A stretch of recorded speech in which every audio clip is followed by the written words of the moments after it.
যদি মনে করো যে কোরআন বিশ্বনবী বানিয়েছে, যদি সন্দেহ করো আমার বান্দা মুহাম্মদের উপর যে কোরআন নাজিল করেছে এটা যে তার বানানো মনে করো, পারলে আরেকটা বানায় নিয়ে আসো। পারে নাই। পৃথিবীর সবচাইতে বড় বড় সাহিত্যিক পণ্ডিত ছিল তখনকার সময়ে মক্কায়, পারে নাই তারা। তারা অনেক চেষ্টা করে যেই কথা বলছে এটা কোরআনের পক্ষেই চলে আসছে। একজন অনেক ট্রাই করতেছে যে কোরআনের সবচেয়ে ছোট সূরার মতো একটা লাইন সে বানাতে পারে কিনা। সবচেয়ে ছোট সূরা কোনটা?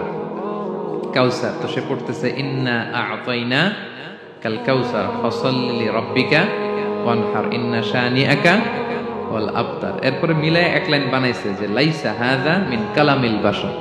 অর্থ হয়ে গেছে অন্য। এটার অর্থ হচ্ছে এটা কোনো মানুষের কথা নয়। ইন্না আ'তাইনা কাল কাউসার ফাসাল্লি লিরাব্বিকা ওয়ানহার ইন্না শানিআকা ওয়াল আবতার। সে মিলে বানাইছে এক লাইন, সেটা হচ্ছে লাইসা হাযা মিন কালামিল বাশার। এটা কোনো বাশার মানুষের লেখা হতে পারে না। আল্লাহু আকবার। তো আল্লাহ তাআলা চ্যালেঞ্জ দিয়ে বলেছেন শুধু তোমরা না, পারলে জিনদের সাথে একটা কনফারেন্স করো। কুল লা ইনজতামাআতিল ইনসু ওয়াল জিন্নু আলা আইয়াতু বিমিসলি হাযাল কুরআন লা ইয়াতুনা বিমিসলিহি ওয়ালাউ কানা বা'দুকুম লিবা'দিন যাহিরা। আল্লাহ বলতেছে চ্যালেঞ্জ, ওটা বিশ্ববাসীর জন্য চ্যালেঞ্জ। শুধু তোমরা না, জিনদেরকেও ডাকো একটা কনফারেন্সে। কারণ দুইটা, ম্যানকাইন্ড আর জিনকাইন্ড। শুধু মানুষকে না, আমি জিনকেও চ্যালেঞ্জ দিলাম, সবাই মিলে যদি পারো কোরআনের মতো একটা বই নিয়ে আসো। পারবে? পারবে না। গোটা বিশ্ববাসী এই চ্যালেঞ্জের কাছে হার মেনেছে। এবং আল্লাহ বলেছেন এটা আমি নাজিল করেছি, এটা হেফাজতের দায়িত্ব আমি নিয়েছি। ইন্না নাহনু নাযালনা যিকরা ওয়া ইন্না লাহু লাহাফিযুন। এই কোরআনকে নাজিল করেছে কে? আবার এটা হেফাজতের দায়িত্ব নিয়েছে কে? আল্লাহ তাআলা নিয়েছে। কোরআনের সবগুলো প্রিন্টেড কপি যদি আমরা আগুন দিয়ে জ্বালায় দেই তাহলে তো আর কোরআন থাকবে না পৃথিবীতে, না? হ্যাঁ, আমরা আমাদের তাকরিম সালেহ আহমদ তাকরিমের মতো 10 জন ওয়ার্ল্ড ক্লাসের হাফেজদের বসাইলেই উইদিন 3 ডেজ আমি আরেকটা কপি বানাই ফেলতে পারবো। কি বলেন, পারা যাবে না? গোটা বিশ্বে আমাদের যে হুফাজ, এদের মধ্যে ওয়ার্ল্ড ক্লাস যে হাফেজ, এরকম 10 জন লাগবে শুধু আমার। গিভ মি জাস্ট 3 ডেজ, আমরা আরেকটা কোরআন বের করে ফেলতে পারবো। কারণ আমরা শুধু কোরআন লিখে রাখি না, এই সিনার ভিতরে খোদাই করে রাখি, ঠিক কি না? এবং হাফেজে কোরআনের সংখ্যা পৃথিবীতে বাড়ছে। পৃথিবীতে কোন দেশে সবচেয়ে বেশি হাফেজ জানেন আপনারা? না, বাংলাদেশে না। ইজিপ্ট র্যাঙ্কিং এ আছে, কিন্তু সবচেয়ে বেশি হাফেজ হচ্ছে লিবিয়াতে। লিবিয়াতে প্রত্যেক 3 জনে একজন হাফেজ। মোট জনসংখ্যা 70 লাখ, হাফেজ আছে 23 লাখ। র্যাঙ্কিং এ সেকেন্ড হচ্ছে আল মাগরিব, আরবিতে বলে মাগরিব মানে মরক্কো, ওদের হাফেজের সংখ্যা 16 লাখ। থার্ড হচ্ছে ইজিপ্ট, মোর দেন 1 মিলিয়ন। ফোর্থ হচ্ছে সৌদি আরবিয়া, ফিফথ হচ্ছে জর্ডান। কোটি কোটি হাফেজ আছে আমাদের গোটা বিশ্বে। আমাদের সবগুলো কোরআনের প্রিন্টেড কপি জ্বালিয়ে দিল, কোরআন আবার নিয়ে আসতে আমাদের কয়েকদিনের ব্যাপার। আলহামদুলিল্লাহ বলবেন না? এই কোরআনের ভেতরে আল্লাহ তাআলা শিফা রেখেছেন রহমত। আল্লাহ বলেন অনুনাজ্জিলু মিনাল কুরআনি মা হুয়া শিফাউন ওয়া রাহমাতুল লিল মুমিনিন ওয়া লা ইয়াজিদুয যালিমিনা ইল্লা খাসারা। আমি এই কোরআনের ভিতরে শিফা রেখে দিয়েছি, রহমত রেখে দিয়েছি। সূরাতুল ফাতিহাকে বলা হয় সূরাতুশ শিফা। অসুস্থ ব্যক্তির গায়ে আপনি ফু দিতে দেরি, সুস্থ হতে দেরি হয় না। কিন্তু ওই ঈমানটা থাকতে হবে। ওই ঈমান নিয়ে, ওই আমল নিয়ে যদি আপনি রিসাইট করে ফু দেন, আল্লাহ তাআলা সুস্থ করে দেবেন। এবং এই কোরআন আপনাকে বিপদ থেকে উদ্ধার করতে পারে, কারণ কোরআন আল্লাহর সিফাত। এটা আল্লাহর একটা সিফাত। এটা পরে আপনি আল্লাহর কাছে দোয়া করলে আপনাকে বিপদ থেকে উদ্ধার করবে। আল্লাহ তাআলা বলছেন ওয়া ইযা ক্বারা'তাল কুরআনা জাআলনা বাইনাকা ওয়া বাইনাল লাযিনা লা ইউমিনুনা বিল আখিরাতি হিজাবাম মাসতুরা। নবী হে, আপনি যখন কোরআন তেলাওয়াত করেন তখন আপনার আর কাফেরদের মাঝে আমি পর্দা ঢেলে দেই। পর্দা, কাফেররা আপনারা দেখে না। সুবহানাল্লাহ। সূরা লাহাব যখন নাজিল হলো, তাব্বাত ইয়াদা আবি লাহাবি ওয়া তাব, ধ্বংস হোক, নিপাত যাক আবু লাহাবের 2 হাত। আবু লাহাব কে ছিল বলেন তো? বিশ্বনবীর চাচা। তো এই আয়াত যখন নাজিল হলো, চাচার বদনাম যখন এই আয়াতে আসলো, চাচি উম্মে জামিল খুব রেগে গেল। সে যখন নমুসলিমদের কাছে শুনতে আরম্ভ করলো, কি আমার স্বামীর ব্যাপারে কটূক্তি, আজকে মুহাম্মদের খবর আছে। আতাইনা ওয়া আবাইনা ওয়া আমরাহু কালাইনা, আজকে মুহাম্মাদের একদিন আর আমার একদিন, একটা স্পরস্পর করেছে। রেগে মেগে, ও জাত্রের মহিলা ছিলেন, আসতেছে। তো বিষ্ণু ইসা ইসলাম কাবা ঘরের পাশে আবু বকর রাদিয়াল্লাহু তাআলা আনহুকে নিয়ে বসা। আবু বকর রাদিয়াল্লাহু তাআলা আনহু এই দৃশ্য দেখে বললেন, ইয়া রাসূলুল্লাহ, আপনি এখান থেকে চলে যান, উম্মে জামিল এসে আক্রমণ করবে আপনার উপর। আল্লাহ রাসূল বললেন, আবু বকর তুমি ভয় পেও না, আমি জাস্ট একটু কোরআন তেলাওয়াত করবো, এরপরে কি হয় দেখি। বিষ্ণু ইসলাম কোরআন তেলাওয়াত করতে লাগলেন। আর রেগে মেগে আগুন হয়ে উম্মে জামিল আসছে, এসে আবু বকরকে বলতেছে, এই আবু বকর, তোমার বন্ধু মুহাম্মদ কোথায় বলো। পাশেই কিন্তু বিশ্বনবী বসা, কিন্তু সে চোখে দেখে না। সুবহানাল্লাহ ওয়া বিহামদি। জাআলনা বাইনাকা ওয়া বাইনাল্লাযিনা লা ইউমিনুনা বিল আখিরাতি হিজাবাম মাসতুরা। নবী, আপনি যখন কোরআন পড়েন, কাফেরদের আর আপনার মাঝে আমি কি এঁটে দেই? পর্দা এঁটে দেই, ওরা দেখে না। আপনি বিপদে পড়ছেন, আপনি কোরআন পড়েন, আপনার শত্রু আপনাকে দেখবে না। হিজরতের রাতে বিষ্ণু ইসলাম আবু বকর রাদিয়াল্লাহু তাআলা আনহুকে নিয়ে গারে সাউরে আশ্রয় নিলেন। মক্কার কুরাইশরা খুঁজতে আবু বকর রাদিয়াল্লাহু তাআলা তো ভয়ে তটস্থ, যে কি না কি হয়ে যায়। আবু বকর রাদিয়াল্লাহু তাআলা আনহু বললেন যে আমি অবাক, আমার পাশ দিয়ে হেঁটে যায় ওরা, কিন্তু আমাদেরকে দেখে না। ইমাম আল কুরতুবী, তিনি মনসুর দুর্গে বন্দী ছিলেন, জালিমের বন্দিশালায়। উনি জেলখানা ভেঙে পালাতে লাগলেন। পালাতে সৈনিকরা টের পেয়ে গেল, খুঁজতেছে ওনাকে। খুঁজতে ধরার জন্য উনি এক পাহাড়ের চিপায় যে আশ্রয় নিলেন আর সূরা ইয়াসিন তেলাওয়াত করতে লাগলেন। তো ওরা খুঁজতে পায় না, কিন্তু উনি পাশেই, চোখে দেখে না। তো উনি বললেন যে হঠাৎ এক সৈনিক, সে ইউরিন পাস করতে লাগলো দাঁড়িয়ে, মানে প্রস্রাব করতে লাগলো। তার প্রস্রাবের ছিটে ফোঁটা আমার গায়েও লাগতেছে, কিন্তু সে আমারে দেখে না। সুবহানাল্লাহ পড়বেন না? জাআলনা বাইনাকা ওয়া বাইনাল্লাযিনা লা ইউমিনুনা বিল আখিরাতি হিজাবাম মাসতুরা।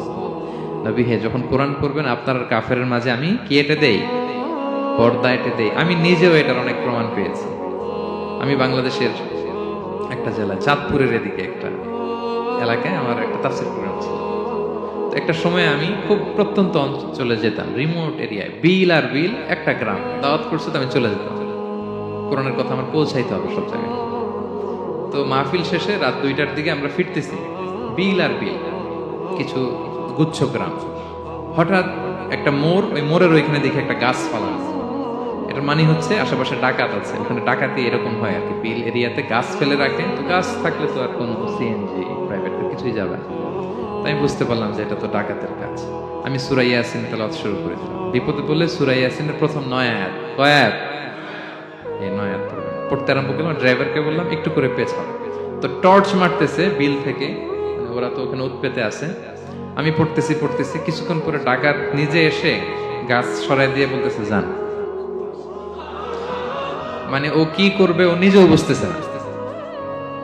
ও যে কি করবে, ও কি করতে হবে, ওটা মানে বুদ্ধি জ্ঞান সে হারাই ফেলছে। সে শুধু গাছটা সরালো, বলতেছে যান, এই চলে গেলাম। এটা আমার নিজের প্রমাণ, হয়তো কোথাও বলি নাই, আজকে প্রসঙ্গক্রমে বলা হয়ে গেল। তো এরকম বিপদে পড়লে সূরা ইয়াসিনের প্রথম কয় আয়াত পড়বেন আপনারা। জাআলনা বাইনাকা ওয়া বাইনাল্লাযিনা লা ইউমিনুনা বিল আখিরাতি হিজাবাম মাসতুরা। আপনার আর আপনার শত্রুদের মাঝে কি হয়ে যাবে? পর্দা পড়ে যাবে, দেখবেই না আপনাকে। অনেক চেষ্টা করেছিল মক্কায় কুরাইশরা রাসূল সাল্লাল্লাহু আলাইহি ওয়াসাল্লামের এই কোরআনে বাধা দিতে, যাতে এই কোরআনের কথা শুনতে না পারে। কারণ যারাই বিশ্বনবীর কণ্ঠের তেলাওয়াত শুনতো, এরাই মুগ্ধ হয়ে কালিমা পড়ে মুসলমান হয়ে যেত। তারা ডিস্টার্ব করত কোরআনের মাহফিল। وقال الذين كفروا لا تسمعوا لهذا القرآن والغوا فيه لعلكم تغلبون। তারা বলতো যে মুহাম্মদের কণ্ঠের কোরআন তোমরা শুনবে না, বরং ডিস্টার্ব করবে। কি করবে? তো আবু জাহেল যখন ঘোষণা দিল, তখন বিশ্বনবী তেলাওয়াত করলে ওরা শীষ দিত, হুইসেল বাজাত, মুকাআউ ওয়া তাসদিয়া, হুইসেল বাজাত আর হাততালি দিত। এরা তো হাততালি দিয়ে যাতে বিশ্বনবীর সাউন্ডটা অন্যরা না শুনে, বিষ্ণুর চারদিকে ঘিরে হুইসেল মারতো আর হাততালি দিত, ডিস্টার্ব করতো যাতে না শুনে। কিন্তু এই কোরআনের বাণীটা কার? এই বাণী কি হুইসেল দিয়ে আটকানো যায়? হাততালি দিয়ে, র‍্যাব দিয়ে, পুলিশ দিয়ে, কোনো বাধা দিয়ে আটকানো যাবে? যাবে না। পৃথিবীর কোনো শক্তি দিয়ে এটাকে আটকানো যায় না। এটা তো আল্লাহর বাণী। তো বিষ্ণু ইসলাম কোরআনের কথা যখন শোনাতেন, বিশ্বনবীর কণ্ঠের তেলাওয়াত শুনেই অনেকে কালিমা পড়ে মুসলমান হয়ে যেত। তো আবু জাহেল কোনো দিশা না পেয়ে পরে মক্কার যে পার্লামেন্ট, দারুন নদওয়াতে বিল উত্থাপন করলো যে আজকে থেকে মুহাম্মাদের কণ্ঠের তেলাওয়াত কেউ শুনতে পারবে না, কেউ শুনতে পারবে না। তো মজার ব্যাপার হচ্ছে, সবাইকে না করে লুকায় লুকায় সে নিজেই শুনতে যায়। কারণ সে তো আরব, আরব হওয়ার ফলে কোরআনের যে ভাষা শৈলী, যে প্রাঞ্জল বাক্যবিন্যাস, শব্দের বুনন, এটা শুনে সে অবাক হয়ে যায় যে এত সুন্দর বাক্যবিন্যাস কিভাবে হতে পারে। তো সবাইকে দিনের বেলা নিষেধ করে, রাত্রিবেলা বিষ্ণু ইসলাম রিভাইজ করতেন, লুকায় লুকায় ওনার ঘরের পিছনে যে শুনতেন। শুধু সেই না, তার ডান হাত বা হাত, Walid ibn Mughira, Utba Saiba, Utba ibn Mughira, Saiba ibn Mughira, Walid ibn Mughira, এরা সবাই কি করতো? লুকিয়ে লুকিয়ে কোরআন শুনতো। পরে বিষ্ণুনবী যখন ঘুমের প্রস্তুতি নিতেন, সব ফিরে আসতো। ফিরে আসার সময় সবার দেখা হয়ে যেত। তারা লজ্জিত হতো। সবাই বলতো, আবু জাহেল ঘটনা কি? দিনের বেলা তুমি শুনতে নিষেধ করো, রাতে তো তুমিই চলে আসো। তো সে বললো, আজকে কঠিন দারুন নাদওয়ার পার্লামেন্টে বিল পাস করব, যে এমনটা করবে এই শাস্তি মাথার চুল কামিয়ে মক্কার বাজারে ঘোরানো হবে। এই বিল যেদিন পাশ হয়েছে, আবু জাহেল ওই দিন নিশ্চিত ভাবতেছে, আজকে যে বিল পাস করছে কেউ তো যাবে না, আমি একটু যাই। মানে আজকে যে কঠিন শাস্তির ঘোষণা দিছি, আজকে কেউ এই স্পর্ধা দেখাবে না। মুহাম্মদ তো তেলাওয়াত শুরু করে দিয়েছে, কি যে মধুর বাণী, যাই একটু শুনে আসি। ওয়ালিদ ইবনে মুগিরারও একই প্ল্যান, যে আজকে আবু জাহেল যে টাইট দিছে কেউ যাবে না, আমি একটু যাই। তো এভাবে সবাই লুকিয়ে লুকিয়ে বিষ্ণুনবীর ওখানে যায় হাজির, মন্ত্রমুগ্ধ তেলাওয়াত শুনছে। বিষ্ণুনবীর তেলাওয়াত শেষ, ফিরে যখন আসতেছে, ফিরে আসার রাস্তায় আবার দেখা হয়ে গেছে। তো এভাবে তারা কোরআনকে বাধা দিতে যেয়ে বারবার নিজেরা লজ্জিত হতো। এবং হজের মৌসুমে যখন ভিন দেশ থেকে লোকেরা আসতো, মক্কার যে এন্ট্রি গুলো আছে, আবু জাহেল লোক বসিয়ে রাখতো, বলতো যে সবাইকে বলবা এখানে একটা উন্মাদ লোক আছে, বীর বীর করে কি যেন বলে, নাম তার মোহাম্মদ। তোমরা হজ করতে আসো, হজ করো, জমজমের পানি খাও, সাফা মারোয়ায় দৌড়াও, কিন্তু এই মোহাম্মদের কাছেও যাবা, গেলেই পাগল হয়ে যাবে। মানুষের একটা অভ্যাস আছে, আল ইনসানু হারিসুন আলা মা মুনিয়া, মানুষের যেটা করতে না বলা হয় বেশি, মানুষ এটা করে বেশি। তো রাসূল মুহাম্মদের কথা কিন্তু ভিনদেশীরা জানতোই না। মুহাম্মদের কাছে যেও না যখন বলছে, সবাই মনে মনে প্ল্যান করে নিছে, আর যাই করি আর না করি মুহাম্মদের দেখে যাইতে হবে। তো এরা হস্টস করে সবাই খুঁজতো, হু ইজ দিস মুহাম্মদ, কে এই মুহাম্মদ? রাসূল সাল্লাল্লাহু আলাইহি ওয়াসাল্লামের কাছে আসতো। রাসূল সাল্লাল্লাহু আলাইহি ওয়াসাল্লামের তেলাওয়াত তো অনেক দূরে, চেহারা দেখে অনেকে কালিমা পড়ে মুসলমান হয়ে যেত। এত নুরানি চেহারা বিশ্বনবী ছিল, এত সুন্দর তেলাওয়াত ছিল। প্রিয় ভাইরা, সেই কোরআনকে আল্লাহ তাআলা বলছেন যে পাহাড়ের উপর যদি নাজিল করতাম, পাহাড় ভেঙে কি হতো? চুরমার হয়ে যেত।